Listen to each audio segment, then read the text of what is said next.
നമസ്കാരം. പ്രവാസി മലയാളിയിലേക്ക് സ്വാഗതം. കൊറോണ വൈറസ് സൃഷ്ടിക്കുന്ന ഭീതിയും ഗൾഫ് നാടുകളിൽ ഓരോ ദിവസം കഴിയുന്തോറും അതിശക്തമാകുകയാണ്. സ്വദേശികളെന്ന പോലെ തന്നെ പ്രവാസികൾക്കിടയിലും രോഗം പടർന്നു പിടിക്കുകയാണ്. കോവിഡിനെ തുടർന്നുള്ള നിയന്ത്രണങ്ങളും അനിശ്ചിതമായി നീളുന്ന സാഹചര്യത്തിൽ ഗൾഫ് മേഖലയിലെങ്ങും തൊഴിൽ മേഖലയും നിശ്ചലാവസ്ഥയിലായി. അതുകൊണ്ട് തന്നെ വലിയൊരു വിഭാഗം പ്രവാസികളും നാട്ടിലേക്ക് മടങ്ങാനും ആഗ്രഹിച്ചിരുന്നു. ഇതിൻ്റെ ഭാഗമായി അത്യാവശ്യക്കാർക്ക് നാട്ടിലെത്താനുള്ള സംവിധാനം ഉണ്ടാക്കണമെന്ന് വിവിധ പ്രവാസി സംഘടനകളും ആവശ്യപ്പെട്ടിരുന്നു. ഇതിനിടെയാണ് പ്രവാസികൾക്കിടയിൽ പ്രചരിക്കുന്ന ഒരു വാർത്ത തെറ്റാണെന്ന് വെളിപ്പെടുത്തി മുഖ്യമന്ത്രി ഇപ്പോൾ രംഗത്തെത്തിയിരിക്കുന്നത്.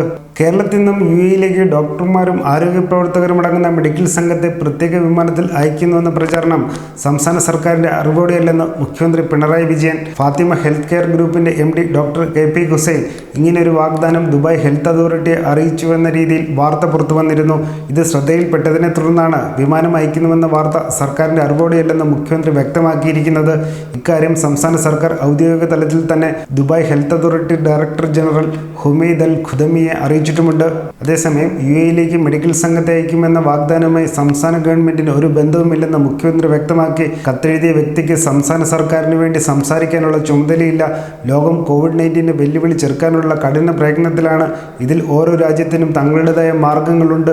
എല്ലാവരും ഒന്നിച്ചു നിൽക്കുമ്പോൾ തന്നെ ആവശ്യമായ പ്രോട്ടോകോൾ പാലിക്കേണ്ടതുമാണ്. അതിനിടെ ഇത്തരമൊരു നീക്കം ഉണ്ടാകുന്നത് ശരിയായ നടപടിയല്ല. ഇത്തരം രീതികളെ സംസ്ഥാന സർക്കാർ അംഗീകരിക്കുന്നുമില്ല. UAEയും ഇന്ത്യയും തമ്മിലുള്ള സവിശേഷ ബന്ധവും UAEയിലെ മലയാളി സാന്നിധ്യവും മുഖ്യമന്ത്രി ഹുമൈദ് അൽ ഖുദമിക്ക് അയച്ച കത്തിലും എടുത്തു പറഞ്ഞു. കോവിഡ് പ്രതിസന്ധി ഘട്ടത്തിൽ UAE ഭരണാധികാരികൾ നടത്തിയ ഇടപെടൽ ശ്ലാഘനീയമാണ്. ഏതെങ്കിലും വിഷയത്തിൽ ബന്ധപ്പെടൽ വേണമെങ്കിൽ അത് ഔദ്യോഗിക സംവിധാനത്തിലൂടെയാവും ഉണ്ടാവുക. സഹകരണം കൂടുതൽ ശക്തമായി തുടരുമെന്ന് മുഖ്യമന്ത്രി വ്യക്തമാക്കി. അതേസമയം സൗദി അറേബ്യ ഉൾപ്പെടെയുള്ള ഗൾഫ് നാടുകളിൽ പുതിയ ഹെൽപ്പ് ഡെസ്കുമായി സംസ്ഥാന സർക്കാരിൻ്റെ കീഴിലുള്ള നോർക്ക രംഗത്തെത്തിയിട്ടുണ്ട്. സൗദിയിലെ ദമാം, റിയാദ് എന്നിവിടങ്ങളിൽ നിന്ന് നോർക്ക ഹെൽപ്പ് ഡെസ്ക് ആരംഭിച്ചു. UAEയിൽ പ്രവർത്തിക്കുന്ന ഹെൽപ്പ് ഡെസ്കുകളിൽ ഇന്ന് നിരവധി പുതിയ പ്രവർത്തകരാണ് അണിചേർന്നിരിക്കുന്നത്. ഖത്തർ, ഒമാൻ, ബഹ്റൈൻ, കുവൈറ്റ് എന്നീ ഗൾഫ് നാടുകളിലെ ഹെൽപ്പ് ഡെസ്കുകളിലും നിരവധി പുതിയ സന്നദ്ധ പ്രവർത്തകർ അണിചേരാനായി മുന്നോട്ട് വന്നു. വരും ദിവസങ്ങളിൽ കൂടുതൽ പ്രവർത്തകർ വിവിധ ഹെൽപ്പ് ഡെസ്കുകളിൽ പ്രവർത്തിക്കാൻ സന്നദ്ധത അറിയിച്ചിട്ടുണ്ടെന്നും അതത് രാജ്യങ്ങളുടെ നിയമത്തിന് വിധേയമായി ഇന്ത്യൻ എംബസിയുടെ സഹായത്തോടെ പ്രവർത്തനം കൂടുതൽ സജീവമാക്കുമെന്നും നോർക്ക CEO വ്യക്തമാക്കി.